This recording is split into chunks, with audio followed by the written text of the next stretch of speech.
Seja bem-vindo a mais um tempo de reflexão. Estamos a poucos dias do Natal e eu gostaria de começar com uma pergunta. O que significa o Natal para você? A palavra Natal, ela já aponta para a verdadeira história. A palavra Natal, ela tem um significado de natalidade, de nascimento. O Natal, ele significa o nascimento de alguém. Natal não se refere à história do Papai Noel, o bom velhinho de trenó que voa pelo mundo e distribui presentes às crianças boazinhas. Essa história, ela não começa na neve nem na chaminé. Essa história, ela acontece num campo, num ambiente que talvez alguns de nós teríamos até medo de estar.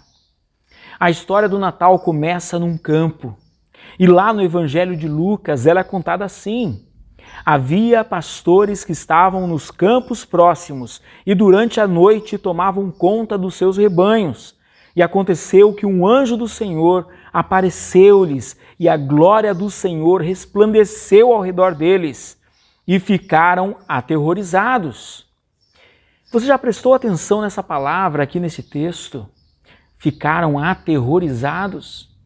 Imagina você, um pastor, cuidando do seu rebanho. Talvez nem é seu rebanho, você está cuidando do rebanho de alguém num campo, perto de uma vilazinha. E você está ali tentando proteger as suas ovelhas, talvez fazendo um turno com os outros pastores. E de repente, no meio daquela noite, como um sol que brilha muito forte, a Bíblia diz que a glória do Senhor resplandeceu ao redor deles. A glória do Senhor é como um sol que brilhou naquela noite. E quando a glória do Senhor os envolveu, o que eles sentiram? A primeira coisa que esses pastores sentiram foi medo. E não foi simplesmente medo, mas muito medo. Mas quem eram esses homens? Você já se perguntou por que esses homens são chamados para testemunhar esse fato? Nós romantizamos muito essa história e não percebemos o poder que esse texto tem quando ele transmite e proclama essa mensagem. No capítulo 1 e no decorrer do começo do capítulo 2, Lucas ele já começa a narrar como esse menino veio ao mundo. José e Maria chegam a Belém, aquela vila lotada por causa do censo que foi proclamado.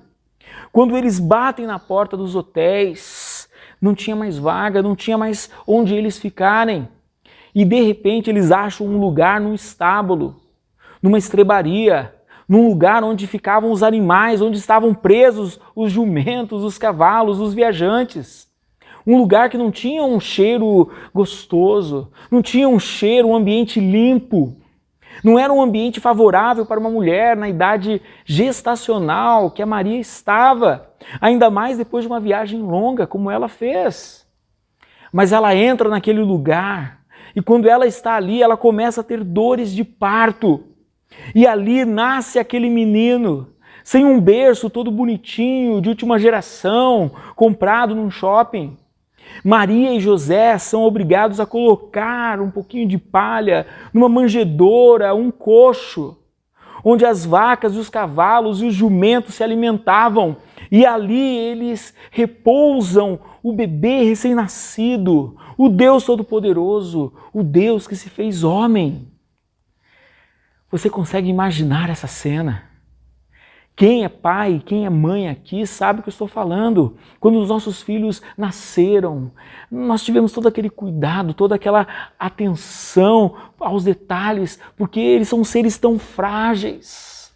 Maria agora precisa envolver aquele bebê e deitá-lo numa manjedoura. Claro que essa cena é uma cena linda, mas ao mesmo tempo ela gera em nosso coração várias tensões. E o que vai acontecer? O evangelista Lucas descreve essa cena e de repente, de forma brusca, ele muda isso para outro quadro, outra cena. E agora ele está no campo e os pastores estão ali cuidando das suas ovelhas. E nós pensamos, quem são esses pastores? Quem são essas pessoas que cuidam das ovelhas? Naquela sociedade, naquela época, esses homens, eles eram vistos com uma certa desconfiança. Esses homens seriam os últimos a serem convocados para testemunharem um fato importante, como o nascimento de Jesus. Os pastores naquela época eram considerados homens que ganhavam a sua vida cuidando das ovelhas, sim, talvez para vendê-las ali nos sacrifícios do templo, mas muitos deles eram desonestos, eram pessoas que eram excluídas também da sociedade, porque muitos até roubavam uns dos outros. Isso mesmo, uma ovelha de um pastor era roubada de outro pastor. E os antigos escritos judaicos falam sobre eles. Eles não eram homens bonzinhos, as testemunhas perfeitas. Muito pelo contrário, como já disse, seriam os últimos homens a serem chamados para testemunhar esse fato. Mas por que esses homens são os primeiros a ouvirem essa mensagem? É curioso, eu não sei se você já percebeu isso, mas quando nós lemos as histórias que Deus tem para nos contar, as histórias de Deus sempre apontam para homens falhos, homens e mulheres falhos, pecadores, para homens que são cheios de defeitos, mas que carregam a verdadeira mensagem do amor deste Deus infinito. Quando Deus escolhe homens falhos para carregar e portar uma mensagem tão importante, é para nos lembrar que a mensagem não tem nada a ver comigo nem com você, mas a mensagem tem a ver com o que Ele fez e o que Ele está fazendo na história das nossas vidas. Aqueles homens seriam os últimos a serem chamados para testemunhar esse evento, mas eles foram. Deus chama os pastores como testemunhas para essa grande verdade. O caminho da salvação é anunciado pelos anjos, é intencionalmente iniciado pelos menos favorecidos daquela sociedade. Deus escolhe os simples para carregar a mensagem da salvação eterna. Tudo isso para que a glória seja dele, unicamente dele. Os pastores nem eram ouvidos, mas eles carregaram a maior mensagem do mundo. Mas um só detalhe, quando o anjo aparece ao redor deles, eles ficam aterrorizados. Eu confesso que toda vez que eu li esse texto, na minha mente eu imaginava os pastores de joelhos, aquela atitude de felicidade, de alegria, o anjo falando aos pastores. Sabe aquela cena de presépio, né, que nós vemos sempre nessa época do ano? Eu imaginava isso, mas de repente essa palavra ela saltou aos meus olhos. Eles ficaram aterrorizados. A palavra aqui é muito forte no original. Essa palavra, eles ficaram aterrorizados. No grego é megaphobos, que significa grande medo. Eles ficaram cheios de medo. É um medo acima do normal. Eles ficaram totalmente envolvidos por esse medo. E quando eles viram o anjo proclamando e a glória do Senhor sobre eles sentiram medo. Quando nós lemos as Escrituras, outras vezes isso acontece. Isaías, por exemplo, quando tem um encontro com Deus, ele cai ao chão. É como se o coração dele dissesse, morri, estou perecendo.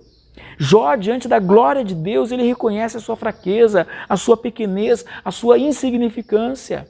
O próprio profeta Jeremias também diz o quanto ele era miserável diante da glória de Deus.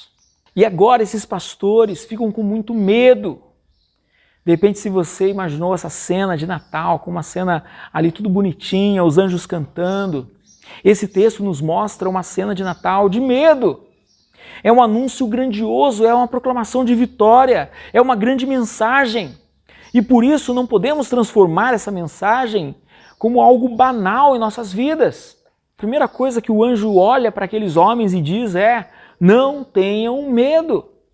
Eu estou lhes trazendo boas novas de grande alegria, que são para todo o povo.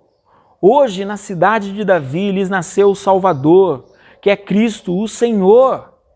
Isto lhes servirá de sinal. Encontrarão o bebê envolto em panos e deitado numa manjedoura. Essa mensagem impactou o coração daqueles homens. Eles não tiveram tempo nem de respirar. Eles não conseguiram nem pensar no que eles estavam ouvindo. E de repente, uma grande multidão do exército celestial apareceu com um anjo, louvando a Deus e dizendo: glória a Deus nas alturas e paz na terra aos homens aos quais Ele concede o seu favor. Não foi uma musiquinha, né? Aquela musiquinha, glória Não, não foi assim. Você percebe que essa cena foi de outra forma. De repente, uma grande multidão do exército celestial aparece naquele lugar. E o de repente aqui é de forma súbita, de forma inesperada, surpreendente. E de repente aquele exército de anjos começam a louvar a Deus dizendo, imagina um exército de anjos dizendo, é como se estivessem gritando uma alta voz, declarando glória a Deus nas alturas e paz na terra aos homens aos quais Ele concede o seu favor. Essa cena nos fala de um exército de anjos, um exército anunciando o grande evento da história. E isso aqui dá medo.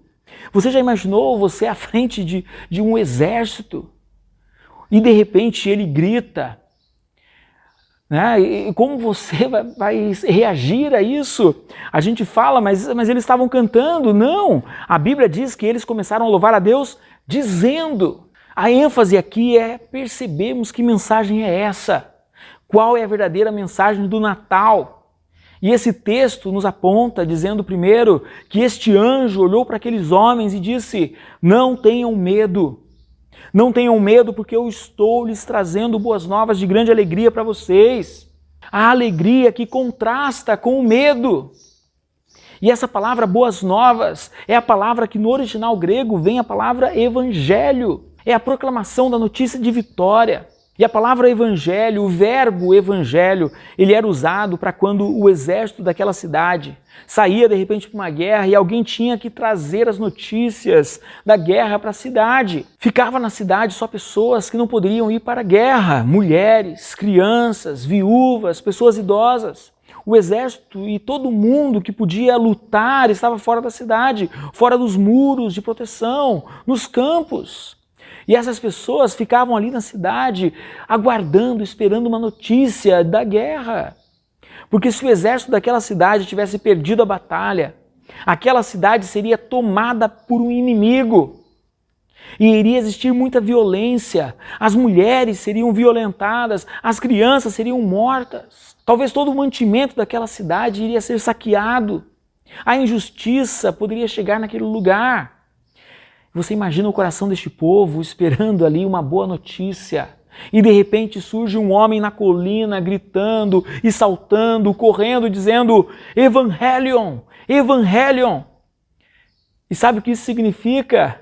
Boas notícias, nós vencemos. Boas notícias, nós vencemos. Você consegue perceber o verdadeiro significado dessa palavra, o Evangelho? A proclamação de vitória que traria paz para o coração daquele povo. O anjo para o medo daqueles homens e diz, não tenham medo, porque eu estou trazendo o Evangelho a vocês, eu estou trazendo boas notícias, eu estou trazendo boas novas, a notícia daquele que salvou as nossas vidas. E essa notícia tem que trazer alegria para o nosso coração. E eu pergunto para você, o que essa mensagem tem trazido ao seu coração? O que ela tem produzido dentro de você? Quando você pensa, de repente, naquele bebê que nasceu naquela noite e foi colocado naquela manjedoura. Quando você pensa nesse momento da história, o maior momento do universo. O que você sente? O que essa notícia vem trazer para você? Quando você está com medo de acordar, de repente, segunda-feira, e você não sabe o que vai acontecer com o teu emprego. Quando você está com medo de algo ruim acontecer com a sua família. Quando você, de repente, está com medo de toda essa situação política, sanitária, né, do nosso país, em meio a essa pandemia, o que essa notícia causa em você, em seu coração? O que eu quero dizer para você é, boas novas, nós vencemos. Boas novas, boas notícias, nós vencemos. O anjo olha para aqueles homens, para aqueles pastores e diz, hoje na cidade de Davi lhes nasceu o Salvador, que é Cristo, o Senhor. Essas três palavras juntas, elas não aparecem em qualquer lugar na Bíblia. Eu não sei se você já reparou nisso. Lhes nasceu o Salvador, que é Cristo, o Senhor. A palavra Salvador aqui vem de socorro. É no sentido de mostrar para aqueles homens que aquele que nasceu é aquele que se entrega para te tirar do lugar mais obscuro, do lugar mais terrível que você está enfrentando. É socorro diante de toda aflição que a tua vida tem passado. A palavra Cristo aqui vem apontar para o Messias prometido há tanto tempo na história, que cumpriria as profecias do Antigo Testamento e faria aquilo que Deus nos prometeu, nos redimindo, nos perdoando e derramando o seu amor para conosco. Ele é o Messias, ele é o esperado. E a palavra Senhor aqui é uma palavra muito importante, Kyrios. A palavra Kyrios é uma palavra usada para o César. O César era o grande imperador, o César que dominava o Império Romano, o César que governava todas as coisas. E quando o governo de Roma era trocado, anúncios como este eram espalhados por todo o Império, dizendo que o César, o Quírios, nasceu para livrar o povo da injustiça, da pobreza e da maldição. Aqueles homens excluídos da sociedade, eles escutaram uma mensagem.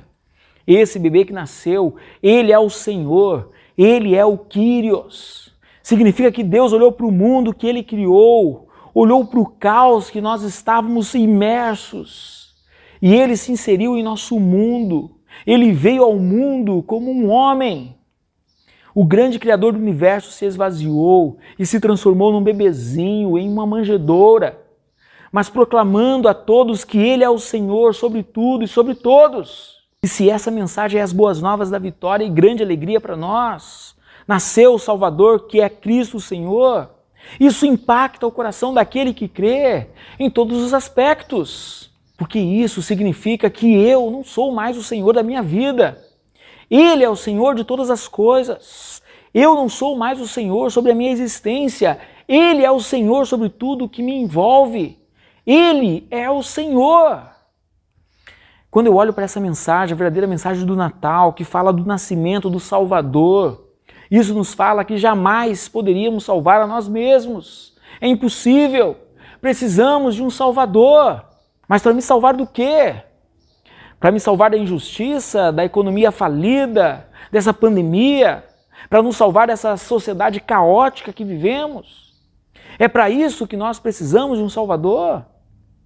E a resposta disso logo vem quando o exército dos anjos louva a Deus, dizendo: glória a Deus nas alturas e paz na terra aos homens aos quais ele concede o seu favor. Essa é uma proclamação de paz. Essa é uma proclamação que diz: porque ele nasceu, nós temos paz. Naquela época, o Império Romano não estava em guerra. O exército ele não saía para lutar necessariamente. Era pouco provável que o exército estava em alguma batalha, mas de repente veio uma mensagem de paz. E que paz é essa? Quando olhamos para a realidade de quem nós somos, nós aprendemos que depois do pecado, nós estamos constantemente em guerra com Deus. O texto de Romanos capítulo 5 diz: tendo sido, pois, justificados pela fé, temos paz com Deus, por nosso Senhor Jesus Cristo, por meio de quem obtivemos acesso pela fé a esta graça, na qual agora estamos firmes e nos gloriamos na esperança da glória de Deus. Sem a paz trazida por aquele bebê, sem a paz trazida pelo Rei do Universo, sem a paz que o sacrifício de Jesus trouxe a nós, estamos em guerra com Deus. Nós estamos em guerra com Deus quando nós resolvemos fazer as coisas do nosso jeito. Nós estamos em guerra com Deus quando lutamos pela nossa autonomia. As decisões são minhas, eu faço do meu jeito, é do jeito que eu quero, os meus princípios, os meus valores, a minha ética. E quando tudo aponta para o eu e não para Deus. Quando no meio do caos do meu casamento eu escolho o egoísmo. Eu escolho os meus sentimentos. Quando naquele momento da empresa que eu sou testado a seguir pelo caminho correto, ou achar um atalho para fazer o que é mais fácil, mas não o que é certo. Quando eu decido, quando eu escolho, quando nós dizemos para ele, do seu jeito não, Deus.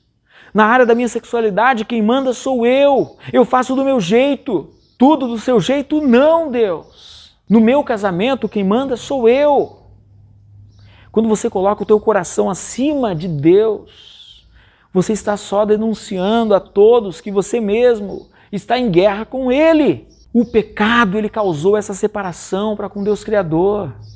E nós, então, precisamos dessa paz que só por meio, através de Cristo, nós alcançamos. Aquela mensagem que o exército de anjos traz é revolucionária. Aquela mensagem de paz significa que por meio de Jesus nós temos paz com Deus. E isso não significa, talvez, ausência de guerra, ausência de problemas, ausência de confusão na nossa vida. Mas isso significa que você pode ter um relacionamento profundo e íntimo com o Criador do universo. E tudo isso concedido por meio, através de Jesus. E um texto de Paulo aos Colossenses diz: pois foi do agrado de Deus que nele habitasse toda a plenitude, e por meio dele reconciliasse consigo todas as coisas, tanto as que estão na terra quanto as que estão nos céus, estabelecendo a paz pelo seu sangue derramado na cruz. Antes vocês estavam separados de Deus, e na mente de vocês eram inimigos por causa do mau procedimento de vocês. Mas agora Ele, Jesus, os reconciliou. A mensagem do Natal é muito mais do que anjinhos voando e cantando. A mensagem do Natal é o exército gritando: a paz de Deus chegou até vocês. A paz de Deus chegou até o coração de vocês. Em Cristo Jesus nós vencemos. Em Cristo Jesus não estamos mais separados. Em Cristo Jesus nós vencemos o pecado e agora nós podemos ter a paz. Você pode sim, no meio do caos do seu casamento, parar de olhar para os seus princípios egoístas e optar pelos caminhos que Deus aponta para cada um de nós, sabendo que os caminhos de Deus é um caminho de paz. Você pode sim, na tua ética profissional, levantar a bandeira daquele que te salvou na cruz e dizer não para algumas coisas, para aquelas coisas que ofendem a Deus. Porque os caminhos que Deus aponta, por mais que na hora possam nos trazer alguns problemas, algumas dificuldades na sociedade atual, são caminhos de paz ao nosso coração. Nós somos reconciliados com Ele por meio de Jesus. Essa é a mensagem do Natal. E se aqueles pastores ouviram isso, e isso ficou registrado para nós hoje, é porque Ele espera do nosso coração uma atitude para com isso. Essa mensagem produziu algo na vida daqueles homens e produz na nossa vida também hoje. E o texto continua dizendo: quando os anjos os deixaram e foram para os céus, os pastores disseram uns aos outros: vamos a Belém e vejamos isso que aconteceu e que o Senhor nos deu a conhecer. Então correram para lá e encontraram Maria e José e o bebê deitado na manjedoura. Depois de o verem, contaram a todos o que lhes fora dito a respeito daquele menino. E todos os que ouviram o que os pastores diziam ficaram admirados. Maria, porém, guardava todas essas coisas e sobre elas refletia em seu coração. Os pastores voltaram glorificando e louvando a Deus por tudo que tinham visto e ouvido, como lhes fora dito. Algumas atitudes nós podemos ver depois que ouvimos essa história. Eles correram, eles viram, eles contaram, eles proclamaram aquela notícia maravilhosa a todos que eles encontraram. Mas de uma forma enfática, o autor destaca que Maria, porém, guardava todas essas coisas e sobre elas refletia em seu coração.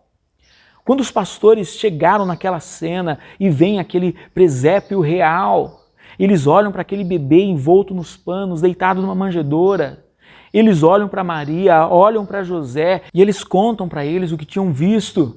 E eu imagino eles relatando o que viram, o medo que sentiram, o exército de anjos diante deles. Mas agora os olhos deles contemplavam a verdade do que essa notícia trazia. Maria ouviu e ela guardava essas coisas no seu coração e refletia isso.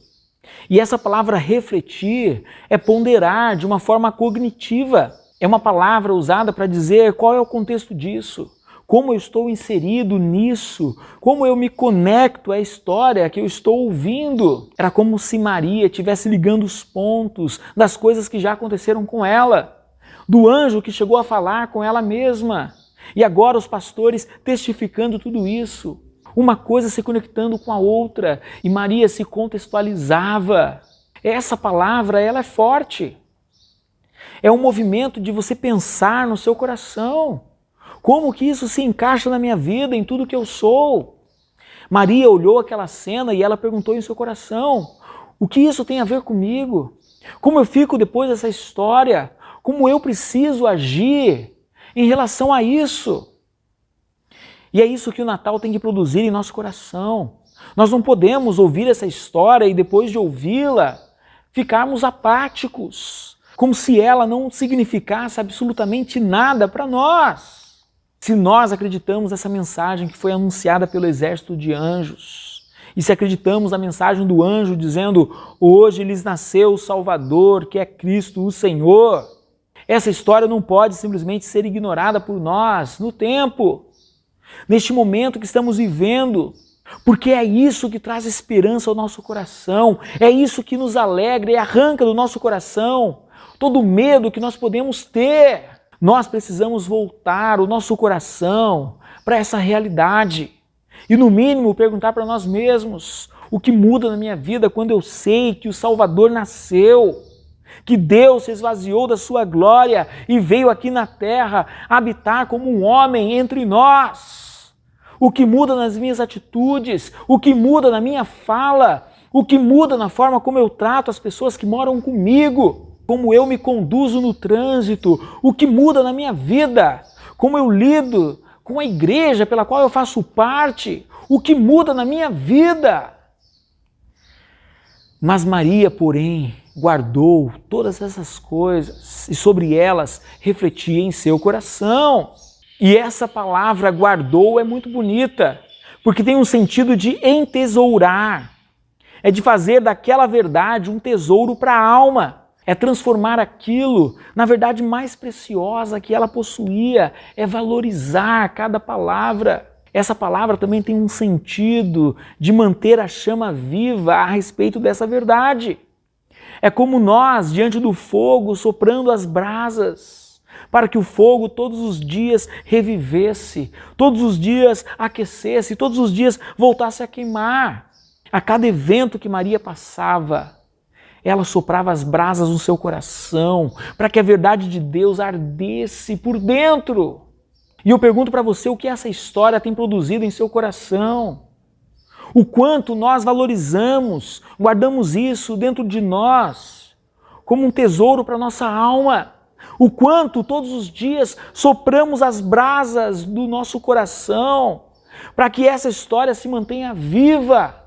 Natal é o Salvador que nasceu naquela estrebaria, deitado numa manjedoura, o Deus que se fez homem para morrer por nós e salvar as nossas vidas.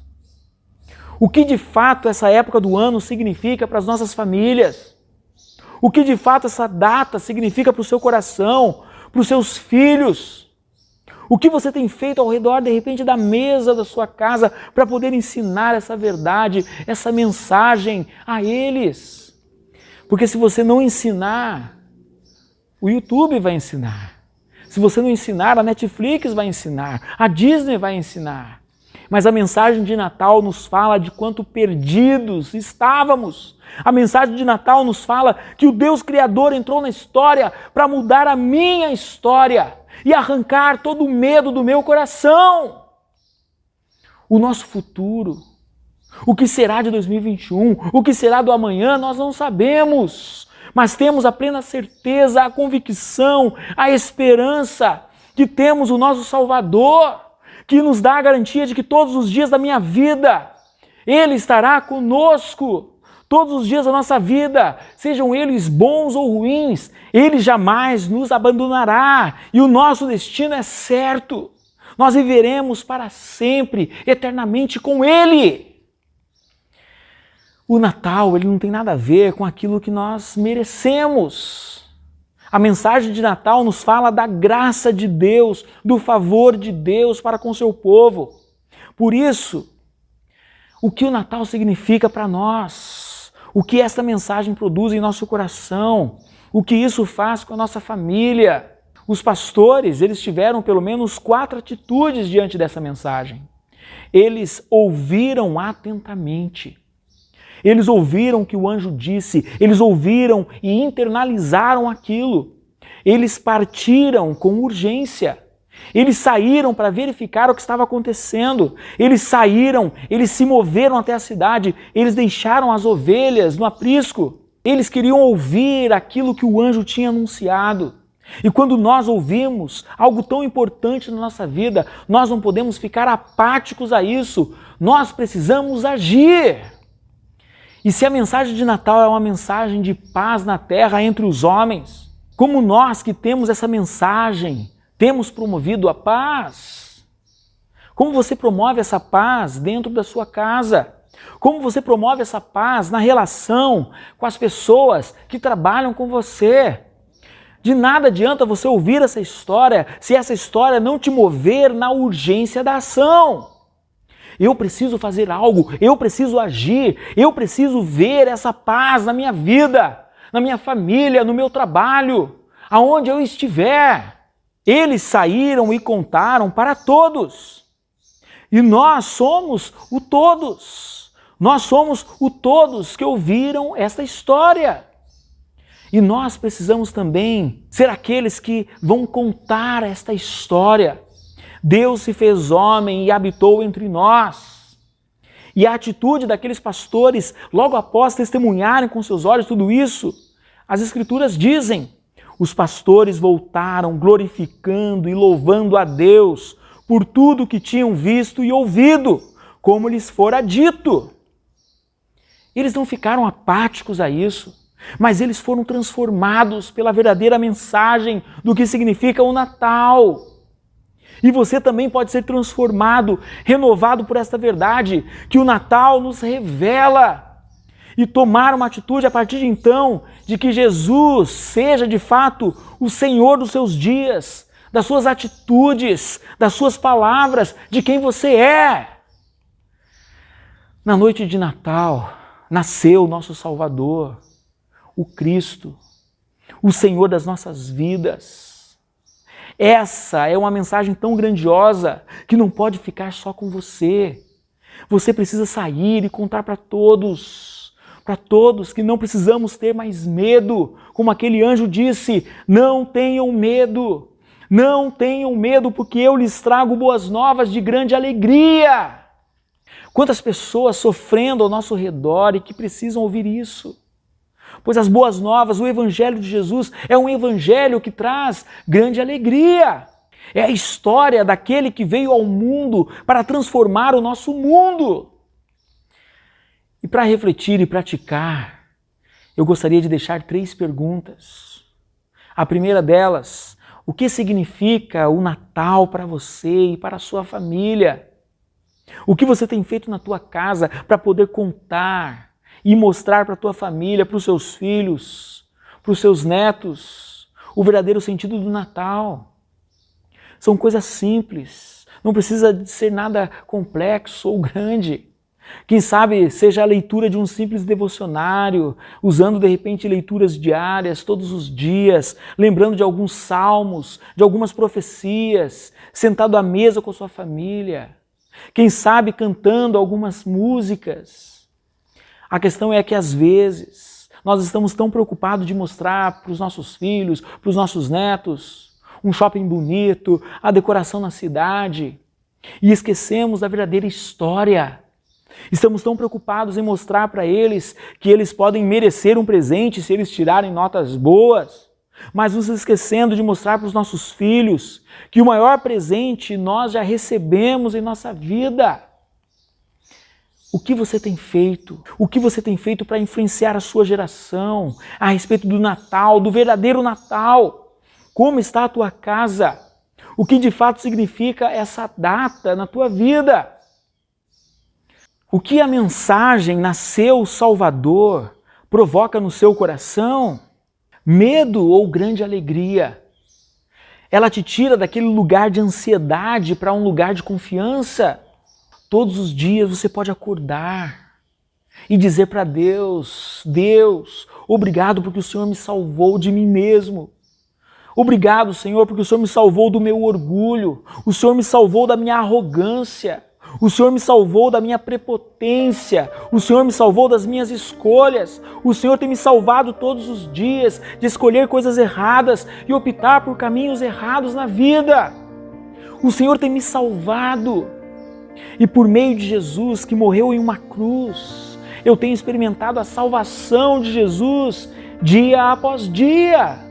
Quando você ouve essa frase, nasceu o Salvador, que isso possa encher o seu coração de paz, pois não é pelo nosso merecimento, não é pelo nosso esforço que alcançamos o favor de Deus, mas é pela graça de Deus, e nós podemos descansar nele, o nosso Salvador, o nosso Senhor Jesus Cristo. Terceira pergunta: o que você tem feito com essa mensagem?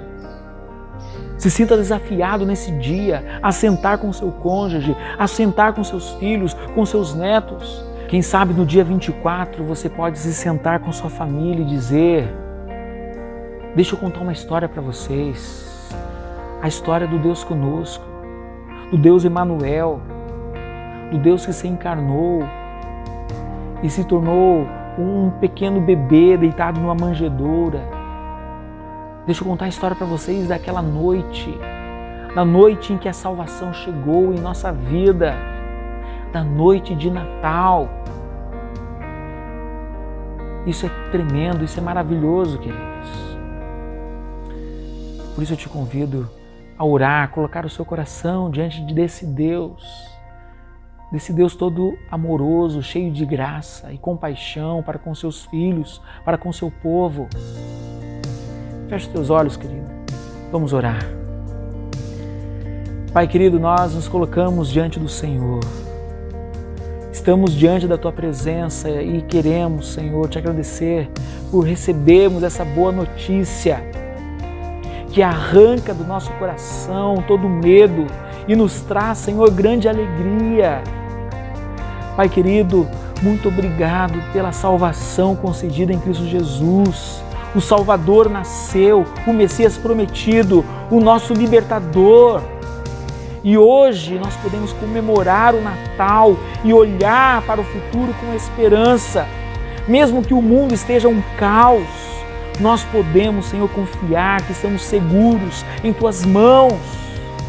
Abençoa, Senhor, as famílias, cada pessoa que está ouvindo esta mensagem de uma forma, Senhor, preciosa, profunda, que ela possa ver a paz do Senhor, que excede todo entendimento, guardando a sua mente, o seu coração, trazendo, Senhor, toda a alegria para este momento tão especial que nós comemoramos.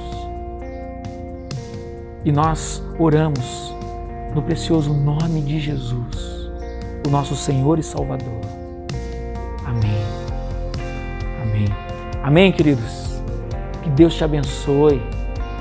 Um Feliz Natal e que a graça do nosso Senhor e Salvador Jesus, o amor de Deus Pai e a comunhão e o poder do Santo Espírito de Deus seja sobre tua vida, agora e para sempre. Amém. Amém, queridos. Tenha uma ótima semana. Um forte abraço.